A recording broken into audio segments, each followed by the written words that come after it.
राम देव भगवान, अल्लाह खुदा, ईश आदि नाम एक ही शक्ति के हैं।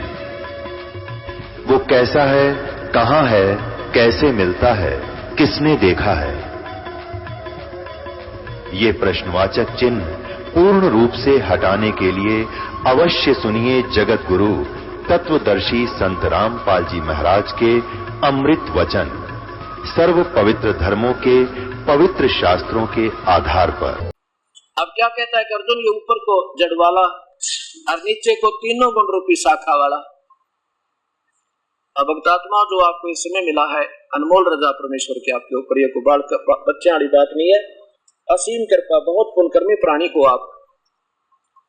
अब क्या बताता है कि अर्जुन, ये ऊपर को जड़ वाला है, ऊपर को जड़ और नीचे को तीनों गुण, रजगुण ब्रह्मा, सतगुण विष्णु, तमगुण शिव जी रूपी शाखा वाला ये उल्टा लटका संसार रूपी वृक्ष समझो।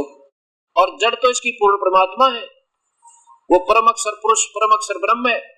और काल जो है ये जड़ है, इसकी ये तना है। परमात्मा कबीर साहब अपनी वाणी आप ही बताते हैं, अक्षर पुरुष एक पेड़ है, निरंजन वाकी डारे। जो जमीन से बाहर दिखाई देता उसको पेड़ कहते हैं। अक्षर पुरुष एक पेड़ है, निरंजन वाकी डारे। तीनों देवा शाखा है, ये बात रूप संसारे। फिर देखो पूरा चित्र, ये ऊपर को जड़ पूर्ण परमात्मा, पूर्ण ब्रह्म, परम अक्षर पुरुष, ये सतपुरुष, और ये तना पर ब्रह्म, और ये डार ब्रह्म काल, और इसके तीन बेटे, तीनों गुण रूपी शाखा है। अब यहां से खुराक चलती है, तना आती है, तना से डार में, डार से इनमें, ब्रह्मा विष्णु में, और हम तीन से आगे बैठे हैं।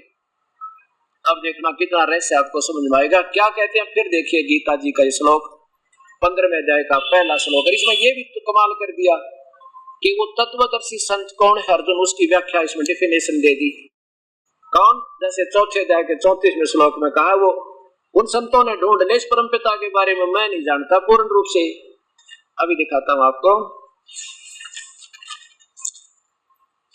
ये देखो अध्याय नंबर 4 का श्लोक नंबर 34 में कहता है कि उन तत्वदर्शी संतों को ढूंढ ले अर्जुन, अगर तूने उस परमात्मा की भक्ति करनी है, उस ज्ञान को तू तत्वदर्शी ज्ञानियों के पास जाकर समझ, उनको भली भांति दंडवत प्रणाम करने से और उनकी सेवा करने से, कपट छोड़कर सरलता पूर्वक प्रश्न करने से वो परमात्मा तत्व को भली भांति जानने वाले ज्ञानी महात्मा तुझे तत्व ज्ञान का उपदेश करेंगे। आप तो हाथ खड़े कर दिए, गीता बोलने वाले भगवान ने सरेंडर कर दिया, मैं नहीं जानता उस परमेश्वर के बारे में, वो तो कोई संत बतावेगा। और वो संत कौन होगा? तत्वदर्शी। इसमें फैसला कर दिया 15वें अध्याय के प्रथम श्लोक में, आदि पुरुष परमेश्वर मूल वाले, आदि पुरुष, आदि माने पूर्ण परमात्मा, सबसे पहले वाला भगवान। ये तो समझो जड़ है उस पौधे की, पेड़ की। और नीचे को केवल तीनों गुण रूपी शाखा, ये बीच का नहीं बताया काल ने, क्योंकि कहता मैं नहीं जानता उसके बारे में, वो तो परमात्मा का प्यारा संत आएगा जो तत्वदर्शी, वो बताएगा। ऊपर को तो पूर्ण परमेश्वर रूपी मूल वाले, और नीचे को तीनों गुण रूपी शाखा वाले, उल्टे लटके संसार के वृक्ष को कहते, ये अविनाशी को पीपल का वृक्ष कहते हैं। आदि पुरुष परमेश्वर मूल वाले, पूर्ण परमात्मा तो उसकी जड़ है, और अधः शाखम, नीचे को शाखा वाले। ये तो लेखक अपने टीकाकार अपनी सोच से उलझ हो रहा है, ब्रह्मा रूपी मुख शाखा वाले नहीं, अधः माने नीचे को शाखा वाले। यहाँ देखो संसार रूपी पीपल के वृक्ष को अविनाशी कहते हैं, वेद जिसके पत्ते कहे गए हैं। यहाँ तोड़ कर दिया कि वो है वो तत्वदर्शी संत जो सारे ब्रह्मांडों को और जड़ से लेकर टहनिया तक बता देगा इसकी। उस संसार रूपी वृक्ष को जो साधक, जो संत मूल सहित यानी जड़ से लेकर तत्व से जानता है, सह वेदविद, वो तत्वदर्शी संत जान, समझ लेना। वह वेद के तात्पर्य को जानने वाला है अर्जुन, मैं भी नहीं जानता उस पूर्ण ज्ञान को। वह तत्वदर्शी भी बता दिया कौन होगा, आगे देखो। अब दूसरे में क्या बताया है कि उस संसार रूपी वृक्ष की तीनों गुण, रजगुण ब्रह्मा, सतगुण विष्णु, तमगुण शिव जी, ये बड़ी हुई नहीं, ये तो ये अपने तो के बारे विषय पर वाला, विषय विकारों की यहाँ उलझाने वाली शाखा है। नीचे और ऊपर सर्वत्र नहीं, केवल 3 लोकों में फैली है। ये तो ये संस्कार सही है। ये ऊर्ध्व माने ऊपर लिखना था, ये सर्वत्र लिख दिया, केवल नीचे और ऊपर फैली हुई है। और यही इन कर्मा के बंधन में बांधन की, कर्मानुबंधनी मूलानी, कर्मा के बंधन में बांधन की प्राणी को, जीवात्मा को मुख्य कारण है, जो ऊपर और नीचे इन तीनों लोकों में व्याप्त है। अब देखो तीसरे और चौथे में तोड़ पाट दिया परमात्मा है भगवान, कितना निर्मल ज्ञान गीता का। इस संसार वर्ष का स्वरूप जैसा कहा अर्जुन, जो मैं बताऊं ना तुझे, कृष्ण क्या बताऊं, ऊपर को जड़ता मूल है, नीचे को तीनों गुण रूपी शाखा, पर ये भी विचलित है। कहता मैं भी नहीं बता सकूंगा, तेरे मेरे तो डिस्कशन में, गीता के ज्ञान में मैं भी नहीं बता पा रहा हूं तुझे उस परम पिता, उस पूर्ण सारे ब्रह्मांडों की रचना का। इस संसार वर्ष का स्वरूप जैसा कहा है यहाँ, वैसा यहाँ विचार काल में, यानी तेरे और मेरे डिस्कशन में यहाँ वैसा नहीं पाया जाता, नहीं पाया जाता, क्योंकि न तो इसका आदि है और न इसका अंत है, न इसकी कोई अच्छी प्रकार सखीकी है। इसलिए इस सोविरट मूलम संसार रूपी पीपल के वृक्ष को दृढ़ वैराग रूपी शस्त्र से काट के, यानी सत्य ज्ञान रूपी हथियार से, तो सच्चे ज्ञान रूपी हथियार से काटा जा सकता, अर्थात इसको समझा जा सकता। अब मैं भी नहीं जानता। अब चौथे में कमाल कर दिया, क्या लिख दिया कि अर्जुन तेरे भाग जाग जा और कोई तत्वदर्शी संत जैसा ब्रह्मांडों की व्याख्या करता हुआ मिल जाए। उसके पश्चात उस परम पद परमेश्वर को भली भांति खोजना चाहिए, जिसमें गए हुए पुरुष फिर लौटकर संसार में नहीं आते, यानी उनका फिर जन्म मृत्यु कभी नहीं होता। अपनी तो बताता है तेरे मेरे घने जन्म बोलिए आगे भी होंगे अर्जुन, कभी सिलसिला समाप्त नहीं हो सकता, इसलिए मेरी घटिया साधना बताई। और जिसमें गए हुए यानी जिसकी साधना करने से वो फिर संसार में जन्म मृत्यु नहीं होती उनकी, और जिस परमेश्वर से उसी परमात्मा ने सारे ब्रह्मांडों की रचना की है, जिस परमात्मा से इस पुरातन संसार रूपी वृक्ष की प्रवृत्ति विस्तार को प्राप्त हुई, और मैं भी उसी की शरण में हूँ। काल कहता है ब्रह्म के मैं भी उसी के अधीन हूँ, वो मेरा सुप्रीम बॉस है, मैं उसकी पूजा करता हूँ। उसी आदि पुरुष नारायण की मैं शरण हूँ। उस इस प्रकार दृढ़ निश्चय करके उसी परमेश्वर का की पूजा करनी चाहिए। मनन और निधि, ये तो मनन निधि जो जैसा इस लेखक कर रहा था, लेकिन पर पद्धति माने पूजा करनी चाहिए, उसी की पूजा करनी चाहिए और पूजा के योग नहीं। अब तीन परमात्मा ब्रह्म, परब्रह्म, पूर्ण ब्रह्म। अब गीता जी के 15वें अध्याय के 2 श्लोक ये निर्णय देंगे आपको, 16 और 17, और इसके बाद ये जहां से सत्संग शुरू हुआ था वहीं आएंगे। 15वां अध्याय ये 16वां श्लोक। इस संसार में पृथ्वी वाले लोग कहलाते हैं ब्रह्म और परब्रह्म के। इन दोनों लोकों में द्वौ इमौ परशौ लोके थर्च अक्षर एवं च, क्या बता है कि इस दोनों लोकों में ब्रह्म और परब्रह्म के लोक में ये अक्षर पुरुष है, ये पुरुष यहाँ लगे अगर संस्कृत में दोनों के साथ क्षर पुरुष और अक्षर पुरुष। क्षर पुरुष माने ये ब्रह्म नाशवान भगवान, अक्षर पुरुष ये परब्रह्म यानी अविनाशी। और इसी प्रकार इन दोनों के लोकों में दो सतिथि जीवों की है। इनके अंदर रहने वाले प्राणी की जीवों की सतिथि जैसे सथुर शरीर का नाशवान और जीवात्मा अविनाशी है। आगे देखो हिंदी पढ़िए। इस संसार में नाशवान और अविनाशी भी दो प्रकार के पुरुष हैं। इनकी बुद्धि काम नहीं करी इस ज्ञान में तो पुरुष छोड़ दिया। यह लिखना था दो प्रकार के भगवान है, और आदमी की तो महिमा गाई नहीं जाती। दो प्रकार के भगवान है, कौन कौन? और इसी प्रकार दो सतिथि जीवों की है इन दोनों के लोकों में। संपूर्ण शरीर प्राणियों के शरीर तो नाशवान, जीवात्मा विनाशी है। और कहते इन दोनों से वास्तव अविनाशी थे, इन दोनों से नारा एक और है। आप देखिएगा अविनाशी इस ब्रह्म को भी परब्रह्म को भी अविनाशी कहा। कैसे कहा कि जैसे एक तो चीनी का कप हो, चाय पीने वाला सफेद सफेद पड़ते टूटे सब न पता सीधा नाशवान, और एक स्टील का कप हो वो भी काफी सफाई है उसकी तुलना में, लेकिन है उसका भी विनाश। जंग लगेगा और कति मिट्टी होगा, वो 100 साल में उसका विनाश होगा। लेकिन तीसरी धातु जो सोना है उसका अस्तित्व कभी समाप्त नहीं होता। ऐसे लिखा कि इन दोनों से इस ब्रह्म और परब्रह्म के लोक है। ये देखो ये तो ब्रह्म का लोक है, ये तो ब्रह्म ज्योति निरंजन का, ये भी और इसके उपासक भी, इनमें कहते दोनों जन्म मृत्यु में।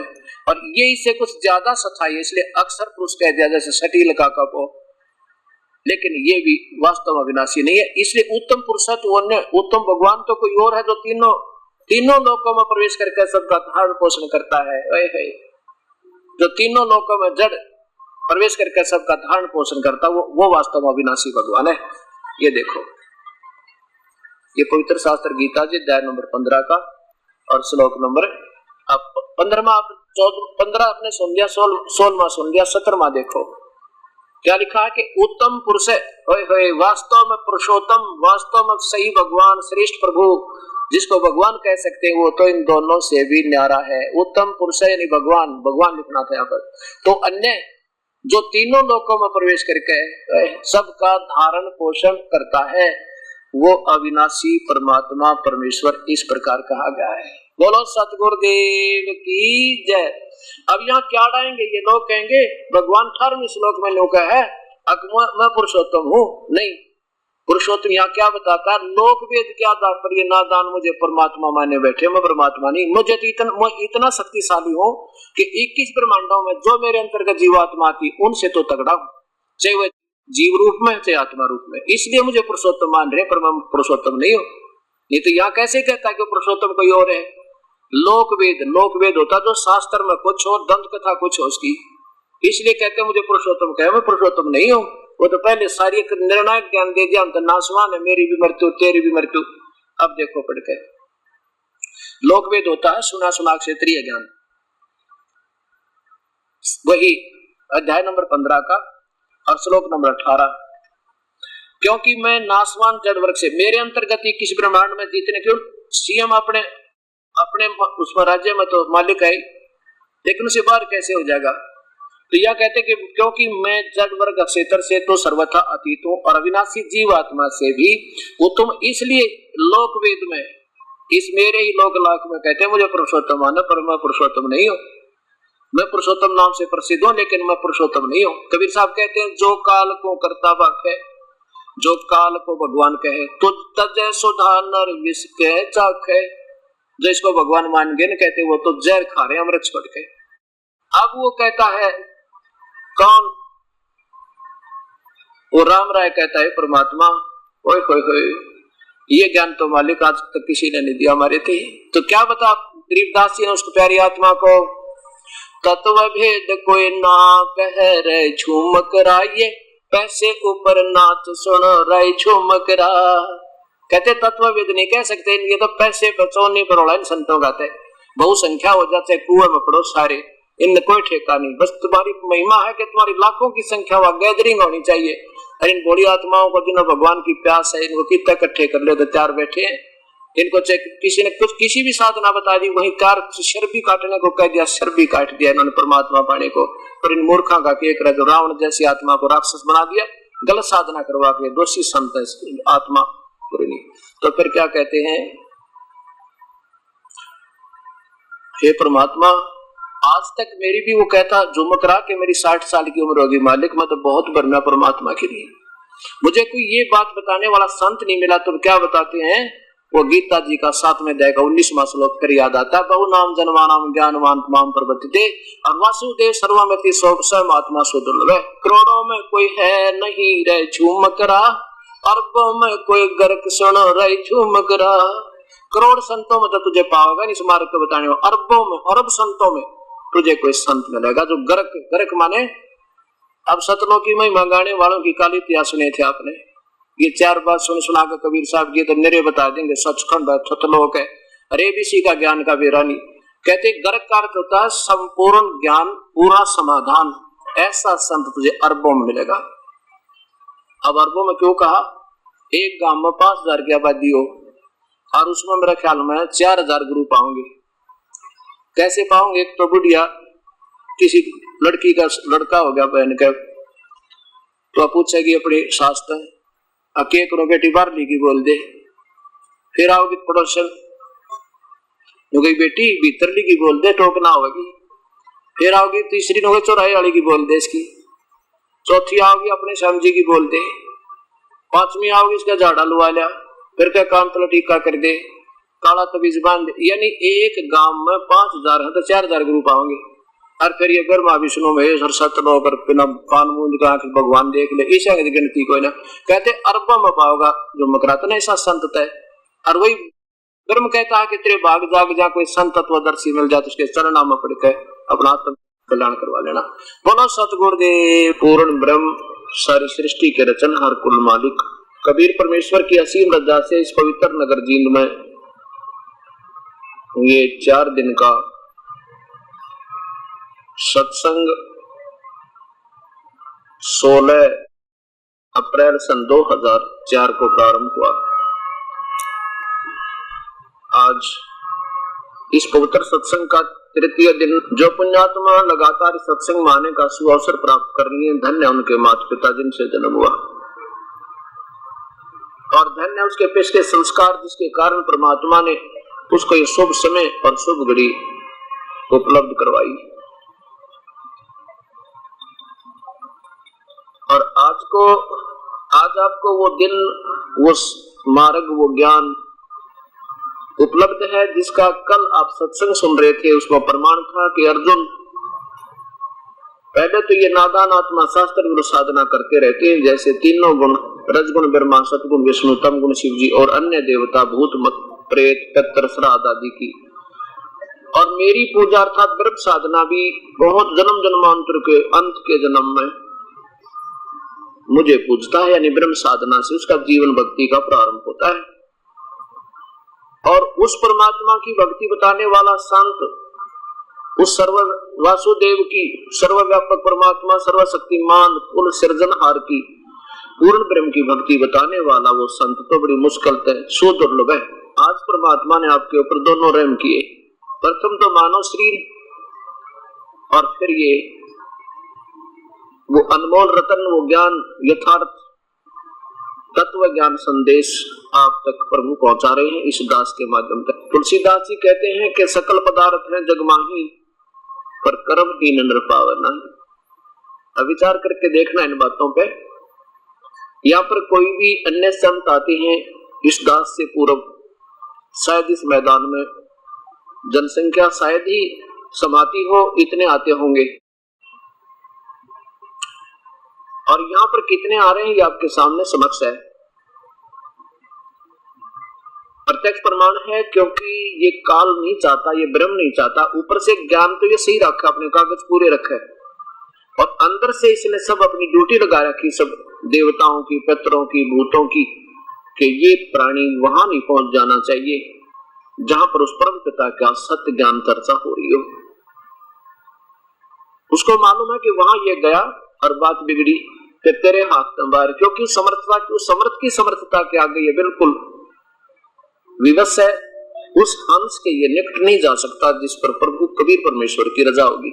एक समय एक धर्मदास नाम के बहुत बड़े रईस व्यक्ति थे, बनिए थे, वैश्य कुल में उनका जन्म था। बांधवगढ़ मध्य प्रदेश के अंदर एक बांधवगढ़ नगर था, वहां के वो रहने वाले थे और बहुत ज्यादा धनाढ्य व्यक्ति थे। इतना धन बताते हैं उनके घर पे कि वहां बांधवगढ़ का नरेश भी कभी कभी उनके पूर्वजों से वित्तीय सहायता मांगता था जब कोई विशेष आपत्ति प्राकृतिक हो जाती थी।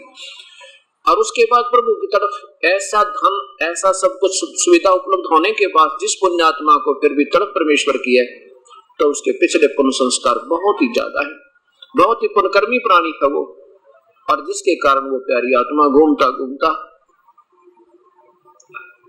जैसा उन्होंने गुरुदेव मिला था, धर्मदास जी को गुरुदेव मिले थे श्री रूपदास जी, और उन्होंने श्री कृष्ण जी अर्थात विष्णु जी को सुप्रीम पावर बताकर, यानी सबसे सर्वशक्तिमान बताकर उस प्यारी आत्मा की आस्था वहां आधारित कर दी थी। और उसके साथ साथ फिर हरे राम हरे कृष्ण का जाप, ओम नमः भागवते वासुदेव नमः, ओम नमः शिवाय आदि साधने मंत्र भी दे रखे थे। और साथ में ये भी बताया था कि बेटा तेरे पास धन बहुत है, 68 तीर्थ कर ले तो स्वर्ग पहुंच जाएगा, चारों धामों की यात्रा कर ले, तेरा पुण्य बहुत बन जाएगा, आत्म कल्याण हो जाएगा। और कर्मकांड के आधार पर शिवलिंग पूजा, ठाकुर जी की पूजा, मूर्ति की पूजा का भी उसको खूब ज्ञान करा रखा था, अभ्यस्त बना रखा था। वही प्यारी आत्मा धर्मदास जी अपने पूर्व गुरु रूपदास जी के मार्गदर्शन पर आधारित होकर बांधवगढ़ से चल के मथुरा पहुंच गई। मथुरा में भगवान श्री कृष्ण जी का बाल्यकाल अर्थात लीला सथल माना जाता है। और ये संत, अनजान संत कहा करते हैं कि मथुरा भगवान का एक ऐसा सथल है जो वहां दर्शन कराता है, जहां भगवान श्री कृष्ण स्नान किया करते मथुरा के तालाब में, और वहां चला जाता है तो उसका कल्याण हो जाता है। वो मुक्ति खेत, मुक्त क्षेत्र है, मुक्ति दाता है। अब हमने तो परमात्मा चाहिए, छुटकारा चाहिए, प्यासा जैसे जल की तलाश में जिधर भी कोई बतावे भाग लेता है। ऐसे वो प्यारी आत्मा वहां मथुरा पहुंच गए। अपने गुरुदेव के बताए अनुसार जाकर के सुबह सुबह रात में पहुंचा, सुबह उठा, उस तालाब में स्नान किया, करके स्नान तालाब में, और उसी से कुछ जल पवित्र समझ के बाहर लोटा भर लिया,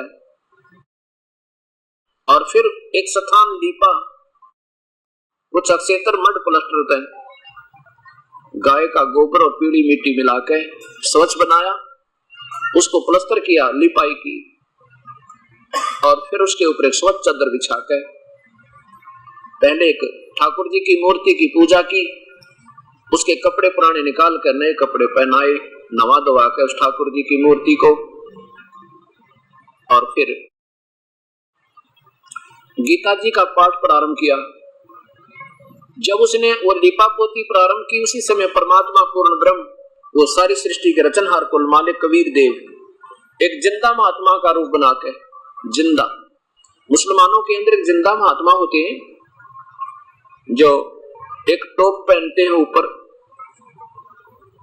काला सा टोप, लंबे चोटे का, चोटी उसकी लंबी होती है ऐसे ऊपर में, और एक काला ही ओवरकोट ऊपर से लेकर नीचे तक, घुटना तक, तले तक का एक ओवरकोट पहनते हैं, और एक लंबा सा घुटनों से ऊपर तक का एक कच्छा सा पहनते हैं। तो ऐसी वेशभूषा जिसकी होती है उसको जिंदा महात्मा कहते हैं।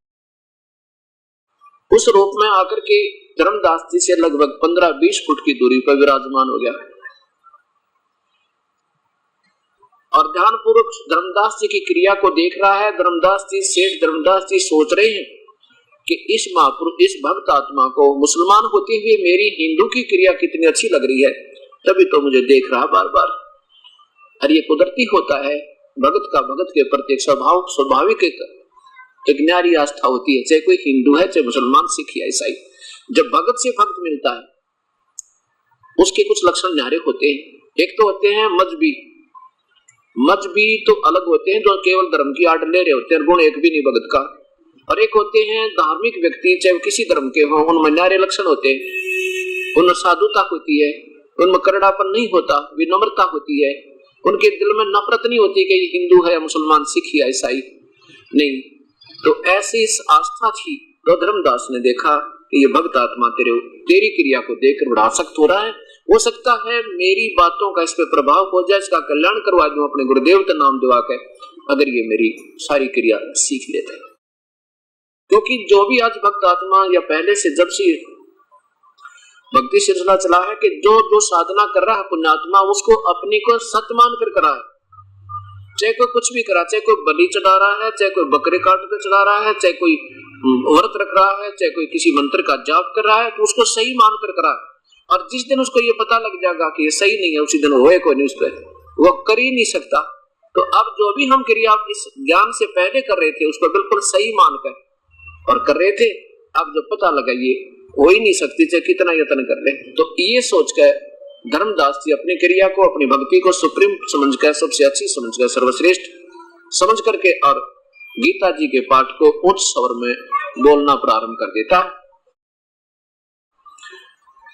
और उस दिन क्या होता है कि 15वें अध्याय का 1 से लेकर, ये कुछ ऐसा बताया है कि कहते हैं 15वें अध्याय का रोज पाठ कर लेना, उसको ये लाभ हो जाता है, उसको ये लाभ हो जाता है। तो ऐसा 15वें अध्याय का वो नित्य पाठ करता था, ऊर्ध्व मूलम अधः शाखम, इस तरह ऊंचे ऊंचे बोलकर फिर उसकी हिंदी पढ़कर सुना रहा है। जब उसने अपनी सारी क्रिया कर ली धर्मदास जी ने, तब वो परमेश्वर निकट आए, प्रणाम किया। ओए होए, वो परम पिता, सारी सृष्टि के रचनहार कुल मालिक परमेश्वर, सारी सृष्टि के रचनहार कुल मालिक परमेश्वर एक साधारण जीव का रूप रोल कर रहा है, भूमिका निभा रहे, और उस प्यारी आत्मा को, एक जीव को क्या कहते हैं? नमस्कार हो, नमस्कार हो महात्मा। धर्मदास जी को महात्मा कहते हैं क्योंकि वो वैष्णव परंपरा से एक पूरा जैसे महात्मा जैसे लक्षण बना रखे थे, उसने तिलक लगा रखा माथे गए। परमात्मा उस जीव को तो कहता है महापुरुष, हे महात्मा जी, मैं एक बहुत भ्रमित आत्मा हूं और मैंने हिंदू मुसलमान सभी की क्रियाएं को देखा है, लेकिन मेरा अभी तक मन संतुष्ट नहीं हुआ है, मेरी भक्ति में आस्था बनी नहीं कि वो ज्ञान जो मुझे मिला वो सही है। और मुझे आपका जो क्रिया है, परमात्मा कह रहे हैं उस जीव ने एक महात्मा बनाकर, उसको तो महात्मा कहते हैं, आप दास बन रहे। कहते हैं महात्मा जी, आपकी जो क्रिया है मुझे सब अच्छी लगे, आपकी वाणी में बड़ा रस है, बहुत ही अच्छा ज्ञान आप सुना रहे हो। ये क्या पढ़ रहे थे आप? ये कौन सा शास्त्र है? मैं तो अनपढ़ हूँ, अशिक्षित हूँ। धर्मदास जी ने कहा कि ये पवित्र शास्त्र गीता जी है और ये वो शास्त्र है, ये किसी जाति धर्म मजहब से भी संबंध नहीं रखता, ये तो सबका सबको मान्य है और इसमें जो वर्णन है भक्ति का, इसके तुल्य कहीं नहीं है।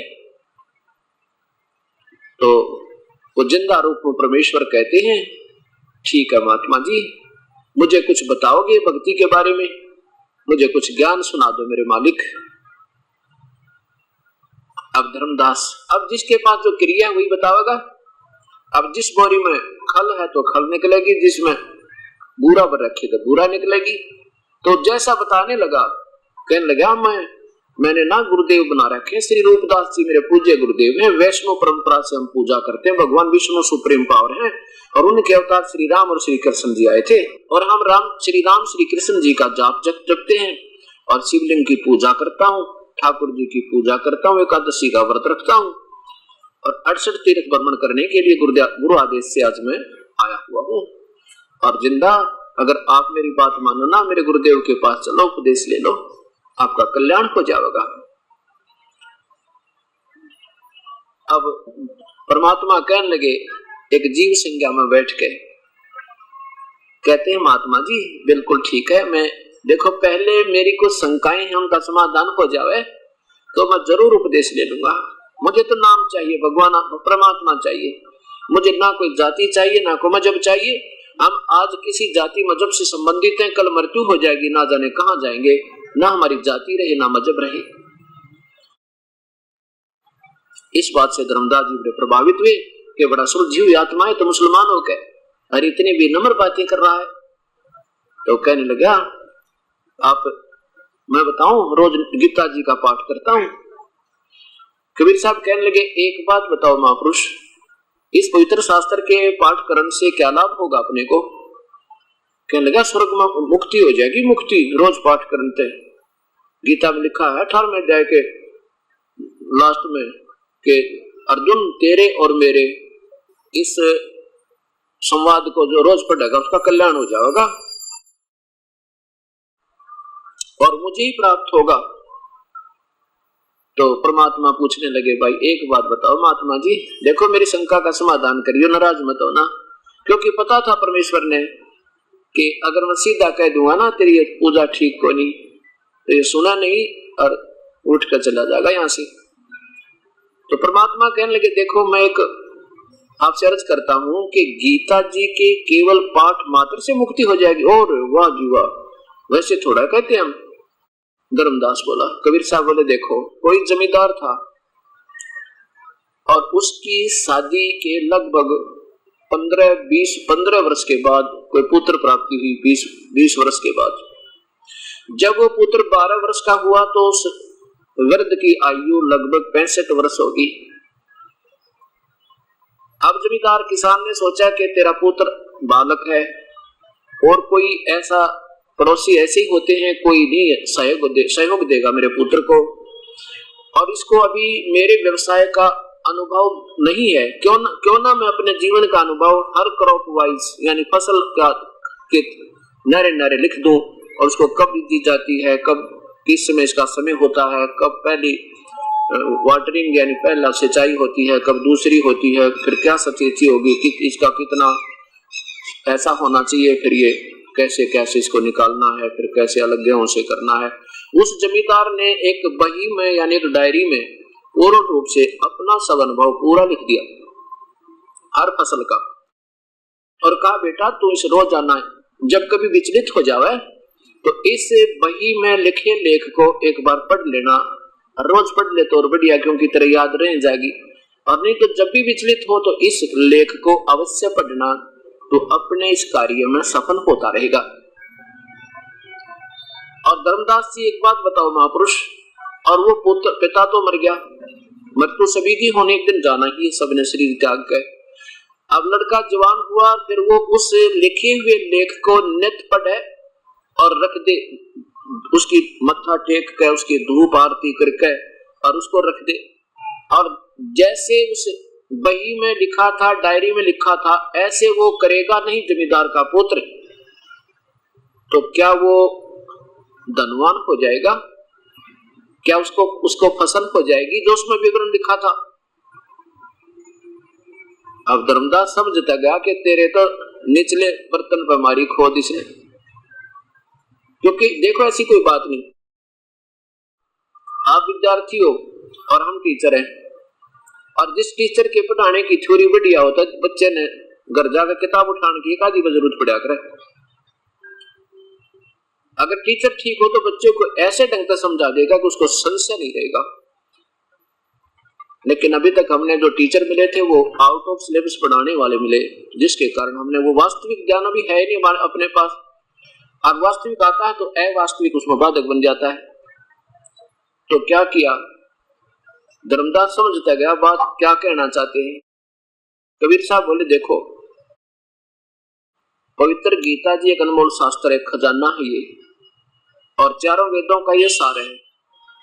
इसमें जो लिखा है ऐसे करे बात बनेगी धर्मदास, केवल इसके पढ़न मात्र पे बात नहीं बने। ठीक है, कोई ये भी नहीं कह सकते कि इन धार्मिक शास्त्रों के पठन पाठन से कोई लाभ नहीं है, और ये भी नहीं कह सकते कि इनके पढ़ने से लाभ है। कैसे? जैसे किसी भी धार्मिक सदग्रंथ से, जैसे चारों पवित्र वेद उर्फ गीता जी, चारों वेदों का सार गीता जी है,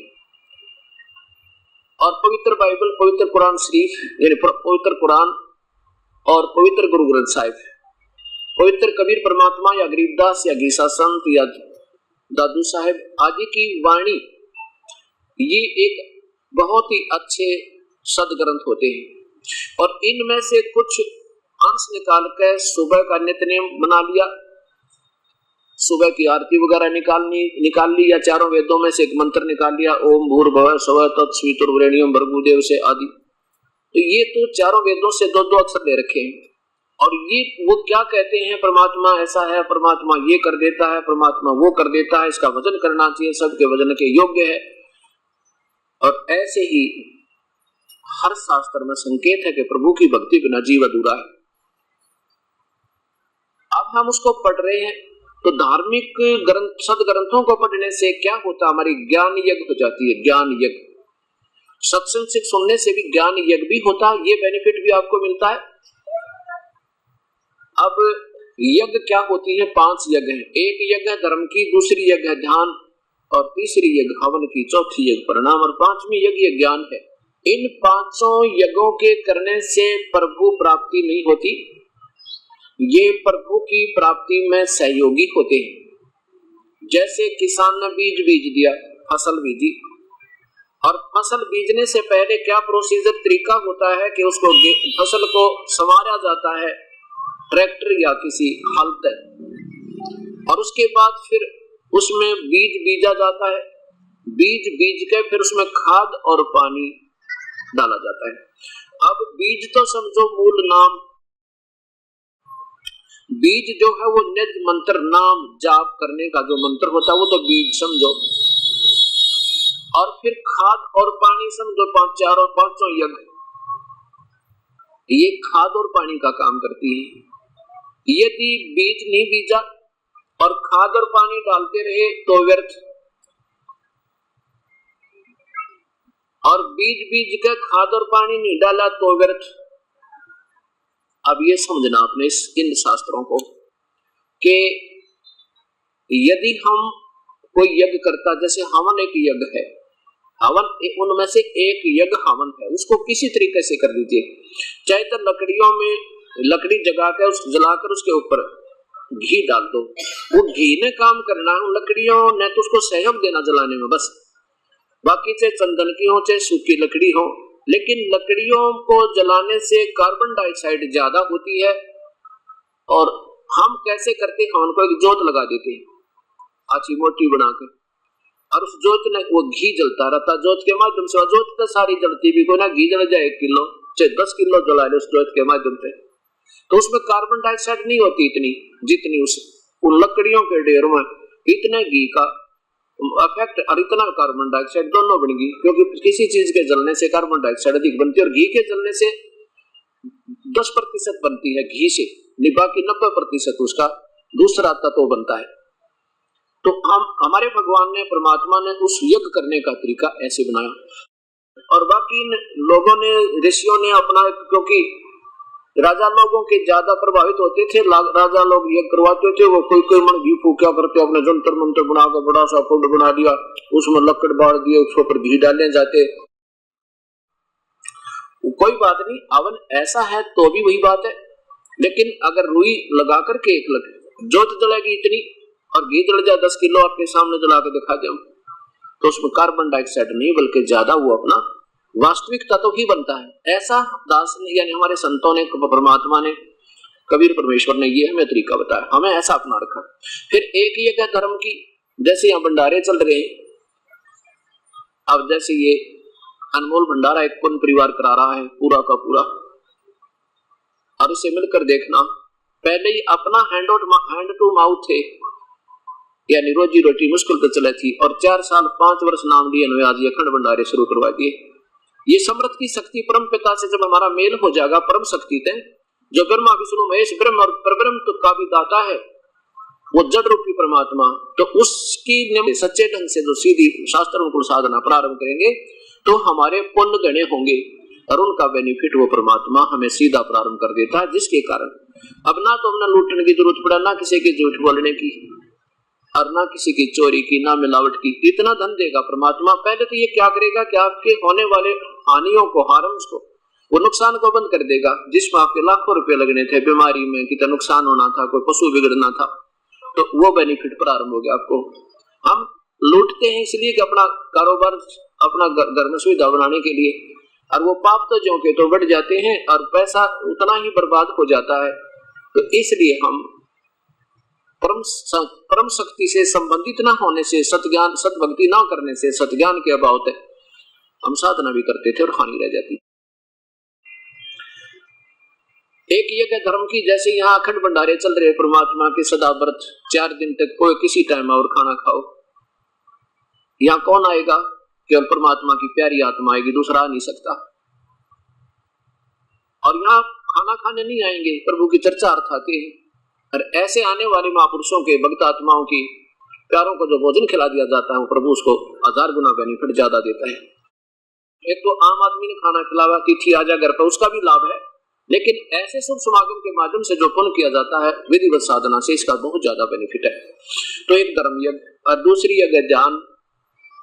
अब ध्यान यज्ञ हठ योग नहीं है हमारा। हठ योग कैसे होता था, जैसे पहले ऋषि लोगों का देखा, आंखें बंद कर ले, बैठा रहा 2.5 घंटे कान। अब वर्तमान के सतलोक प्राप्ति कराने वाले संत भी कहते हैं 2.5 घंटे कान दाब कर अभ्यास सामने करे, और 2.5 घंटे सुबह, और फिर बस अपना, इसको हठ योग कहते हैं। ये ध्यान नहीं, ये संत मार्ग नहीं है, ये तो हठ योग है, जो गीता जी में स्पष्ट मना किया है कि जो तन हट करके और जबरदस्ती इंद्रियों को रोक करके रोकने की चेष्टा करते हैं, वो हठ योगी। मुझे भी दुखी करते हैं उन पाप आत्माओं को, घोर नरक में ठोकूंगा। आंख ना मूंदे, द्वार ना रूंदे, ना अनह दूल जावे, कोई सतगुरु संत कहावे, भाई मोए सो सतगुरु मन भावे, जो सहज समाधि बतावे। सहज समाधि कैसी होती है? ध्यान का अर्थ होता है हमारा जो चित्त है उस वस्तु से कभी दूर ना हो, हटे नहीं, उसमें हमारी एकाग्रता बनी रहे। तो ये हठ योग, ये ध्यान मार्ग नहीं है, ये तो इन्होंने अपने हिसाब से अपने अटकल लगाकर अभ्यास प्रारंभ कर रखे। अब देखम देखा ये मेडिटेशन नाम देकर अंग्रेजी में, केवल अंदर आंखें बंद करके देखे जा उसको कुछ देखने से लाभ क्या होगा? कोई थ्योरी तो उठा लो जो तुम बीज रहे हो, इसका आउटपुट क्या होगा, इससे मिलेगा क्या आपको? या वैसे करते ही रहना, कोई उसका बेनिफिट का ज्ञान नहीं, उसके लाभ का कोई ज्ञान नहीं, सिर्फ करने से क्या लाभ होगा कोई पता नहीं उसको। केवल वो तो एक अपनी मीठी बात बनाकर इन बड़ी आत्माओं को उलझाए बैठेंगे संतन, जिनको अपनी ज्ञान, तुम किस बीज को बीजे बैठे, इसका लाभ क्या होगा, फल होगा नहीं होगा इसका? क्या कहते हैं, ध्यान करने से एकाग्रचित हो जाता है, पेट में दर्द हो लागे दिखाओ जाए, कोई बात हुई है। जब तक वो दर्द निवारण नहीं होगा जिसके कारण टेंशन बनती है, जब मन भ्रमित होता है, तो तब तक एकाग्रचित हो ही नहीं सकता, चाहे कितनी बात बना ले। तो वो होता कर्म तय, और कर्म कटे इन संतों से, ना ब्रह्म से, ना फिर ब्रह्म से, और ना नीचे के ब्रह्मा विष्णु में स्थित। वो कर्म काटने वाला परमात्मा एक ही पूर्ण ब्रह्म, और वो कर्म काटता या काटा निकला दर्द बंद हुआ, तो फिर राम नाम का जूता प्रेम तक है।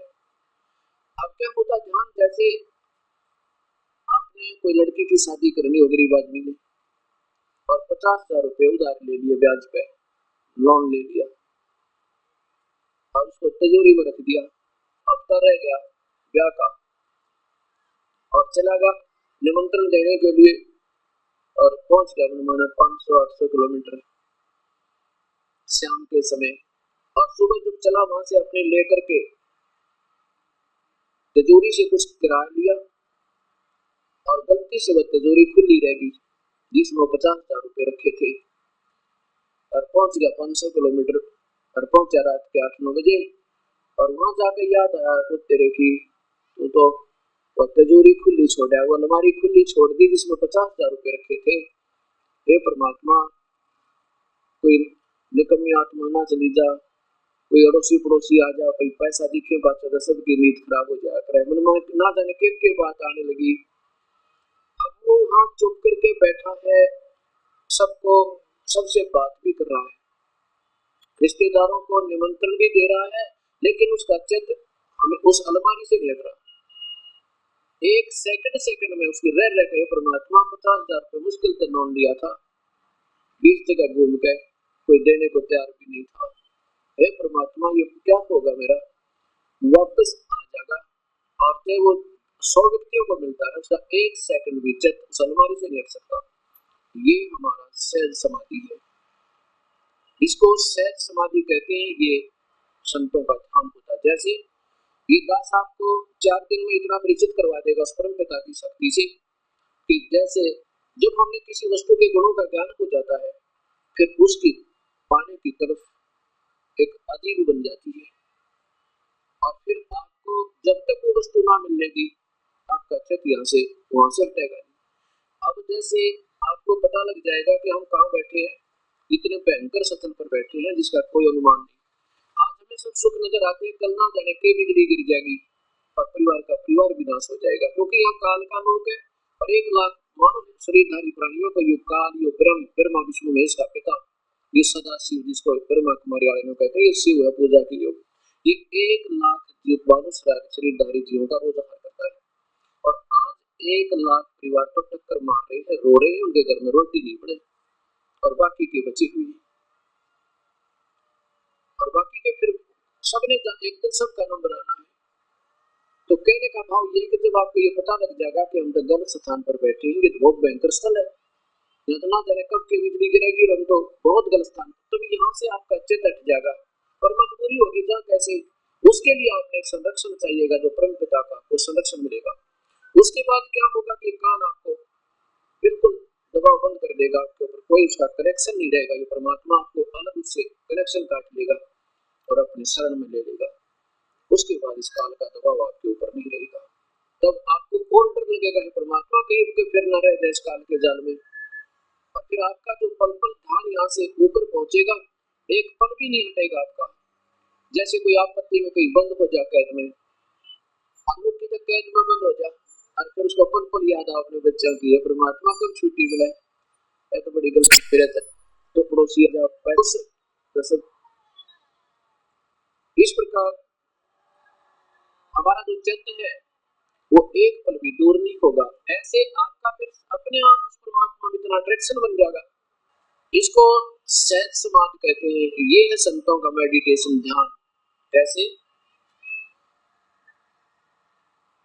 कबीर परमात्मा के दर्शन के बाद गरीबदास जी महाराज क्या बताते हैं अपनी उस अमृत वाणी में, जैसे हाली बीज धुन और पंछी से बदलावे, उसमें खंड पड़े नहीं फिर ऐसे ध्यान लगावे। जैसे हाली बीज बीज रहा हूं, एक थैले से बीज लेता है और एक लोहे की पाइप के अंदर से उसको सिस्टमेटिक ढंगता है, तरतीब वाइज उसमें डालता जा रहा है। बैल चल रहे हैं, रास्ते में कोई अतिथि उससे आता हुआ कोई पूछ लेता है, मुझे मार्ग बताइए, मैं उस गांव में जाना चाहता हूँ, ये रास्ता ठीक है कि नहीं है।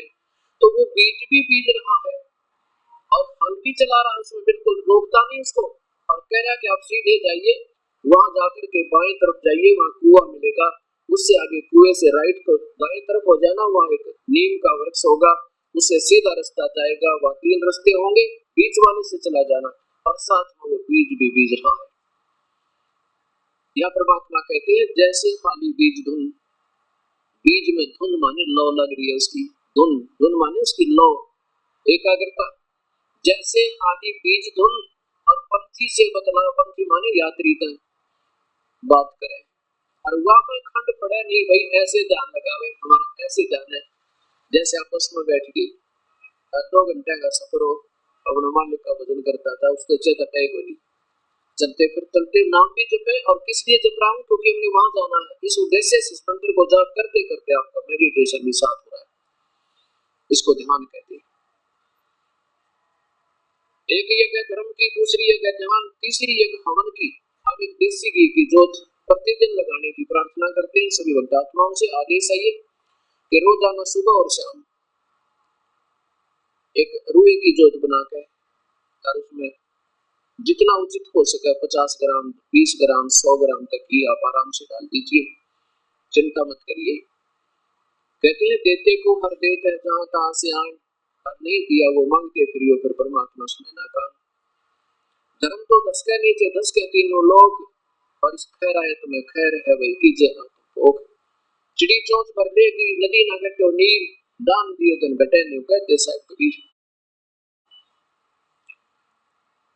ऐसे सुबह और शाम कीजिए। और तीसरी एक हवन की, चौथी एक प्रणाम, दंडवत प्रणाम। प्रणाम भी एक यज्ञ का काम करती है। विनम्रता हमारे अंदर आएगी नहीं तो परमात्मा में नहीं आ सकता।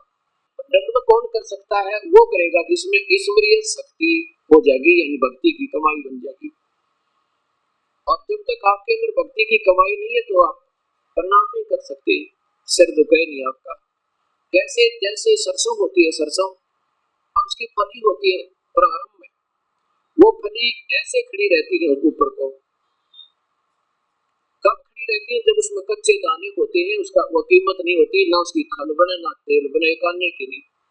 और जो जो उसमें वो परिपक्व होती जाती है, उसकी कीमत बनती जाएगी, और अपने आप ऐसे झुक जाएगी जैसे जमीन में टेकने को हो जाएगी, अपने आप उसके बस की बात नहीं। ऐसे ही जिसमें जितनी ज्यादा भक्ति बनेगी, जितना ज्यादा परमात्मा की उसके अंदर कमाई बनेगी नाम की, उतना ही विनम्र हो जाएगा, उसके बस की बात नहीं रहे। चाहे को झूठ मार दे, चाहे को गाली भी दे दे, उस पर उसका प्रतिफल दिया वो है को नहीं, क्योंकि उसके अंदर वो एलिमेंट रहा नहीं जिसके कारण वो ऊपर था। तो ऐसे बनेगा। निडंडोत प्रणाम हो नहीं सकती लंबा लेट कर, शर्म आवे, शर्म क्या हो, मिट्टी की, आज मर जाएंगे तो गड्ढे लोटा करेंगे इसके ऊपर, हरीबद रंग मार दिया। किसी को पैरालिसिस हो गया ना, उसने देखा ही एक बजा के कदे शर्म आते, बांगा मुंह हो जा, हाथ उठे ना पैर उठे, मुख में माखी घुसे और निकले, लाल पड़े, सारा परिवार पे छिकले, और उसे कहे भगवान इसकी मिट्टी संगवा ले। तो जिसने ये बात याद आऊंगी वो झुकेगा भाई, और उसी के निकट प्रभु आएगा। अब जैसे गधे बन जाएंगे, सारी उम्र तक दंडवत करेंगे, क्योंकि लंबा लौट के फिर क्रॉलिंग करेंगे, सारी उम्र पर ऐसे चलना, नीचे न मुंह करके खड़े हो नहीं सकते, दिशा कड़मा में फिरा करते थे। और डायमंड का बोरा ऊपर लट ये याद आओगे जब ये दंडवत प्रणाम की जाएगी, हमने आप गारा में लुटा दे लौट जाएंगे। गारा में कभी कीचड़ हो रहा ना, वहां उस परमेश्वर के लिए कहीं बैठाओ इस मिट्टी को, मिट्टी से इस मिट्टी से हम लोग को सोना बनाना है राम नाम का, और इस मिट्टी की सफाई और इसी के में लगे रहे तो वो चीज रह जाएगी जिसके लिए परमात्मा ने मिट्टी में दी थी। ये चौथी यज्ञ प्रणाम और पांचवी यज्ञ है ज्ञान की। अब ज्ञान से ही जानकारी होगी हमने कौन सी भक्ति करनी चाहिए, कौन है वो भगवान जिसकी पूजा करने से जीव का कति छुटकारा होगा, ये हमारे पवित्र शास्त्र बता रहे। तो धर्मदास जी को बताया कि धर्मदास गीता जी में जो लिखा है ऐसे करने से बात बनेगी या उसके केवल पाठ पाठ से। जैसे जमींदार का पुत्र यदि पिता के दिए हुए उस गाइडलाइन को उस लेख को पढ़ता रहे और खेती करे नहीं जैसे उसमें निर्देश है तो क्या होगा। धर्मदास चुप हो गया, फिर कहने लगा हम व्रत भी करते हैं एकादशी का। अब वो बात तो माननी जो सच्चाई सामने आती है। कबीर साहब बोले गीता जी में कई प्रमाण है कि व्रत रखा करो, मना है गीता में, छठे अध्याय का 16वां श्लोक। गीता में जो लिखा वो तो तुम कर नहीं रहे, उसके विपरीत कर रहे हो, तो इसको शास्त्र विरुद्ध साधना कहते हैं। शास्त्र विधि को त्याग कर अपना मनमानी पूजा करे तो भगवान के आदेश को तोड़ते हैं, इसको शास्त्र विधि रहित पूजा कहते हैं। ये कभी ना सफल हो, ना गति हो, ना कोई सुख हो। अध्याय नंबर 6 का और श्लोक नंबर 16 देखिए। ये अर्जुन योग, योग माने भक्ति, भक्ति साधना, न तो बहुत खाने वाले की और न बिल्कुल न खाने वाले की। एकादशी का व्रत रखने वाले कभी नहीं खाते, बिल्कुल ना खाता कहते वो मना है, देखो नीचे बिल्कुल ना खाने वाले की यानी व्रत रखने वाले की, और न ही गना सोने वाले की और न ही गना जागने वाले की कभी सिद्ध नहीं होती। इतना भी नहीं खावा कभी पक्का भी आलस आवे, थोड़ा भी टूटेगा भक्ति होने, और इतना भी नहीं खावा कभी जो है ना आंख बंद हो जाए। ये 10 व्रत रखा करता हनुमान जी का, और चौथी कक्षा से प्रारंभ किया था। जब चौथी कक्षा में क्या उम्र होती है बालक की, और कभी नागा नहीं जाने दिया, सिर में दर्द हो जाता, बोधा सा उठा करके कहते भाई एक तो 4 दिन तक रोटी नहीं खावा, और फिर सिर में दर्द हो जाए तो कपड़ा बांध कर पड़ जावे, मत करया कर इस व्रत ने। मैंने उनकी एक नहीं सुनी, क्योंकि मुझे तो प्रभु की तरफ की तलाश थी, और 7 बार हनुमान चालीसा करया करता। अब बालक था, भगवान हनुमान तो याद आता नहीं, रोटी याद आया करती 10 बजे पाछा, किस टाइम वो 2 बजे किस टाइम 4 बजे रोटी खाऊं, और फिर भूख भर जाती है, एक टूक नहीं खाया जाता, मुश्किल से आधी रोटी खाई जाती। तो वो हनुमान की तो याद आती नहीं, पर वो रोटी जरूर याद आती, वो सिमरन चिंतन उस रोटियों का रहता, भगवान का नहीं। फिर एक दास एक बार जब उपदेश के उपरांत एक रिश्तेदारी में चला गया, ये सत भक्ति मिलने के उपरांत, वहां क्या देखा कि कुत्ता एक, मैंने उसको रोटी डाल दी, रोटी खाऊंगा मैं बाहर उनकी पौड़ी में बैठ कर, उस रोटी ना खाई कुत्ते ने। तो शाम के 5-6 बजे की बात थी, उसने रोटी ना खाई। मैं कहने लगा भैया इस कुत्ते को क्या खिला दिया तुमने, ये रोटी नहीं खाता, नहीं कुत्ता तो खाने के ऊपर बड़ी शीघ्रता करता है। तो फिर उसने भी सोच कर बताया कि आज मंगलवार है, यू खावा को नहीं, आज यू खाना ना खावे। क्यों भाई, कि पता नहीं इसे ये मंगलवार को खाना कभी नहीं खाता। अच्छा, हमने इसको खूब जो इनका स्वादिष्ट भोजन था, इसको लोकप्रिय था, वो भी डाल के देख ले, पर ये कभी नहीं खाता मंगलवार को। तो थोड़ी देर के बाद उसने क्या किया, वो उठा के वो रोटी और मुख से और उनका एक कूड़ा सा पड़ा था उसमें दबा दी। सुबह में उठा, घूम फिर के आए तो चाय पानी पीने लगे, तो देखा सामने वो कटर कटर, क्योंकि गर्मियों के दिन थे, वो सूखी गई रोटी उसने खाने लग रहा कूड़े में निकाल के। उस व्रत वो सुबह व्रत को अल्लाह कुत्ते ने। अब बात याद आई है, परमात्मा देख के जुल्म बढ़ता है, शास्त्र भी छोड़ के जो साधना कर रहे थे, व्रत रखा करते। अब देखो उस प्यारी आत्मा ने जब मानव शरीर में होगा, कितना घोर उपासना की होगी, उस व्रत की उपवास किए होंगे, जिसको कुत्ते के जीवन, पशु के जीवन में भी मंगलवार याद है, हम उस जीवन में भूल जाते, पूछना पड़ता है कौन सा वार है। 1 घंटे तक रोया बैठ के, चादर में मुंह ढक के, ये परमात्मा देख के बनती, क्योंकि हमारा कोई गाइड तो था ही नहीं। एक साथी से सीख लिया तू क्या पूजा करता है, और वो कहने लगा हनुमान जी का व्रत रख ले, और 7 बार हनुमान चालीसा कर ले, रोज करने लग गया था और उस साधना से वो कुत्ता बन गया। ऐसे इस व्रत करने से कोई लाभ नहीं, क्योंकि हमारे पवित्र शास्त्र गीता जी में मना है, तो हम गलत कर रहे हैं, शास्त्र विधि त्याग करें। फिर कहने लगा, परमात्मा बोले भी क्या तुम श्राद्ध भी निकालते हो? कबीर साहब बोले धर्मदास थे, जी और पितर हमारे जो है ना श्राद्ध निकालते हैं ना, तो पितरों को वहां आहार नहीं मिला। कबीर साहब बोले भाई पितर क्यों बने? वो पितर बने क्यों?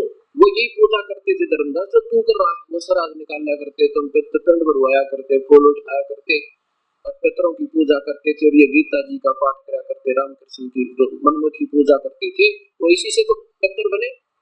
या कोई और पूजा करते थे तेरे पिताजी, तेरी माता जी? हाँ जी, पूजा तो यही करते थे। आखिर तय लोग मैं स्वर्ग जाऊंगा, तेरे पिताजी स्वर्ग क्यों ना गए भाई, वो नरक में क्यों गए? अब क्योंकि हमें अनजान है, और जैसा हमारे अंदर जो मैटर फीड कर दिया उसके आधार पर कठपुतली की तरह चल रही, क्योंकि हमारा स्वभाव प्रभु के पाने का है। गीता जी में मना किया है कि भूत पूजने वाले भूत बनेंगे, ये पवित्र शास्त्र में। और इसमें जो लिखा है तुम रोज पढ़ रहे हो, उसके विपरीत कर रहे हो, तो उसके किसान वाले बालक बच्चे वाली बात कर रहे हो, तुम कभी भूखे मरोगे। भूखे मरे तभी तो पितरा ने श्राद्ध चाहिए, क्योंकि उनकी साधना ठीक ना। अध्याय नंबर 9 का श्लोक नंबर 25 देखो, देवताओं को पूजने वाले देवताओं को प्राप्त होते हैं, पितरों के पूजने वाले पितर बन जाते हैं। पितरों के पास कौन जाएगा? तो देवता तो जागो ना, पितर बन कर जाएंगे, हम तोड़ मरड़ जाएंगे। पितरों को पूजने वाले पितरों को प्राप्त होते हैं, भूतों के पूजने वाले भूतों को प्राप्त होते हैं, यानी भूत बन जाते हैं, और मेरा पूजन करने वाला मुझे ही प्राप्त होता है। अब विचार कीजिए, अपना पवित्र शास्त्र यानी संविधान भगवान का मना कर रहा है। अब क्या बताते हैं, ये संतन मेरे पास एक पुस्तक रखी है बहुत बड़े महात्मा की, उसने स्पेशल इंस्ट्रक्शन दे रखे हैं। कहते हैं वायु पुराण में वायु देव ने ऐसे लिखा है, मार्कंडे पुराण में मार्कंडे जी ने ऋषि ने ऐसे लिखा है, ऐसे श्राद्ध निकालने चाहिए, 5 ब्राह्मण बुलाने चाहिए, 2 4 2 5 7 इस तरह के, और ऐसी विधि बता रखी है। अरे तेरा गजब हो। अब देखो, एक किसी ऋषि की या देव का जो आदेश है वो हमने नहीं मानना। क्यों नहीं मानना? क्योंकि हमने प्रभु का आदेश माना। इसमें गीता जो है खुद भगवान ब्रह्म ने बोली है, अब ये ऋषि और देवता उसी के पुजारी है। अब जैसे किसी थानेदार का कोई दोस्त था, पुराने समय की बात है, एक दिन वो अपने दरोगा जी थानेदार यानी एसएचओ के पास जाके कहने लगा, दरोगा जी मैं तो बहुत दुखी हो गया। उसने पूछा भी क्या बात है दोस्त, ऐसी क्या दिक्कत है बता, मेरे क्षेत्र में तुझे दुख हो गया? आकाश जी एक पड़ोसी है ना, मुझे बहुत तंग कर रहा है, शराब पी कर गाड़ी देख दे, नंगा नाचन लग जाए, मेरा तो जीना आराम हो गया। अब वो थानेदार दरोगा जी बोला कि मार उसका लठ माफ देख लूंगा। अब उसने थानेदार का ऑर्डर ओबे कर लिया, आदेश मान के हर जानते उसका लठ ठोक दिया, और लठ लागते मर गया। तो वो थानेदार जो है उसको हथकड़ी लगाकर अपने दोस्त को, और फांसी की सजा हुई इसको। फिर आप देखो जो परमात्मा, क्योंकि इसने वो जो आदेश किसका मानना, उस एसएचओ का मानना, और जिसका आदेश कैसा था तो संविधान के विपरीत था। ऐसा करने से उसको 302 धारा लगनी थी, और उसने मूर्ख ने कह दिया मार लठ मार देख लूंगा। क्यों? अपनी प्रभुता जमाए रखने के लिए उसने नौना गिरा था, ये तेरी ठाट में उसका कसूता मार देगा, वो मर गया। आप अंदर ठोका है उसने, वही आदेश देने वाला। तो क्योंकि वो संविधान, वो राजा का संविधान, इसको तोड़ा नहीं जा सकता, और कोई अपनी तरफ से आदेश देता है वो शास्त्र विरुद्ध यानी संविधान के विरुद्ध होने से हानिकारक है। आपको मार्कंडे पुराण दिखाता हूँ। मार्कंडे पुराण में रुचि नाम का ऋषि है, उसने वेदों को पढ़ा और वेदों को समझा कि ये अनुपासना, ये कर्म कांड, श्राद्ध निकालना, पितृ पूजना मूर्खों की प्रति कर्महीनों की पूजा है, एक परमात्मा की भक्ति करनी चाहिए। तो ऋषियों ने अभी तक एक परमात्मा ना पाया, वो कौन है? इन्होंने ब्रह्म को पूर्ण ब्रह्म मानकर ओम नाम का जाप ब्रह्म का है, ये पूर्ण ब्रह्म का नहीं है। ओम नाम के जाप को पूर्ण ब्रह्म का अपनी सोचता समझकर ओम नाम का जाप करने लगे, ऐसे रुचि ऋषि। तो कहते हैं जब वो 40 वर्ष का हो गया ना रुचि ऋषि, उसके पिछले 4 पितर दिखाई दिए। चार पिताजी, उसका दादाजी, फिर परदादाजी, चौथा दादाजी, और चारों जब दिखाई दिया, रुचि ने कहने लगे ऊपर आकाश में कि बेटा रुचि तूने विवाह क्यों नहीं करा, अपने शादी भी ना करवाए। बेचारे ने पीछा छुटवा, यहाँ से कितने जन्म हो गए शादी करते कराते, इन बच्चों की परवरिश में ना जाने कब मर जाते हैं, बुरा हाल होता है। ये सब निष्कर्ष निकाल कर उसने शादी भी ना करवाई थी। तो वो चारों पितर बोले अब बेटा रुचि तुमने शादी क्यों ना कराई, ब्याह तो बहुत अच्छी बात हो से। फिर उसके कारण गृहस्थ जीवन में पितरों के लिए श्राद्ध निकाला, भूतों की पूजा करे, तिथियों की सेवा करे, उस तो बोला पवित्र लोकों में फल मिलते हैं उनको जाकर।